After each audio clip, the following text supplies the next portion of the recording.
Judge's decision admits Conley testimony in full, Atlanta Constitution, August 7, 1913. At the continuation of the argument on the subject of Judge Roan's reserved decision, Solicitor Dorsey cited extracts from many legal volumes, many of which pertain to the untimeliness of objections in just such cases as the one which he argued. It makes no difference if the act in question was a separate or distinct crime, he said, just so it shows a course of conduct and has sufficient one-word illegible value to the case on trial. It is absolutely admissible. We contend that the defense has stopped at this late hour, after examining extensively, and one word illegible along the point, and have attempted to do something which is deplorably irrelevant. We object to the ruling out of this testimony because we propose to substantiate the truth of Conley's statement by other witnesses, including C.B. Dalton, George Epps, and others. We intend to introduce Epps to show that Mary Fagan, 15 minutes before she went to her death, expressed fear of Leo Frank because he had been flirting with her and making continued advances. At this, the solicitor cited the case of a trial in which the deceased, a woman, stated upon leaving home that there were two persons in a nearby alley and that she thought one was her husband, the other his sweetheart, and that she would go see. She went into the alley never to return alive. Her body was found there late. Law plain, declares Hooper. Upon the conclusion of Solicitor Dorsey's statement, Attorney Hooper had to say, "The law of Georgia, I understand, controls this court and not the Supreme Court of Minnesota or California, as my friends Rosser and Arnold have striven to show. There is no necessity for argument. The law stands plainly for itself.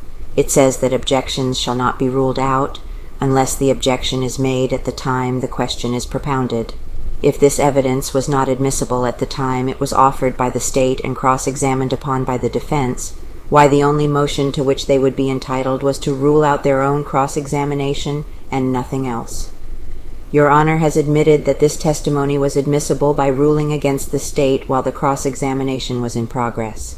Before they have any right to ask that it be ruled out, they must dissect the volumes of evidence they have also introduced, which has a bearing on this place, and point out exactly the evidence they want to extract." The attorney then proceeded to recite cases from various law authorities, in the course of which he recited one of Judge Roan's own decisions. "Now," he said, "is your Honor going back on his own ruling? If the objection is to be made legally, it should have been made the instant the question was asked. There is no impartial lawyer in town who will dispute that fact." Reuben Arnold arose to say, "These authorities from which my friends are reading have no bearing on the case. The 28th Georgia says that illegal testimony is always subject to withdrawal. If the evidence is illegal, a move can always be made to withdraw it, whether it has been permitted as an experiment or otherwise. The time for withdrawal always exists. Roan makes decision."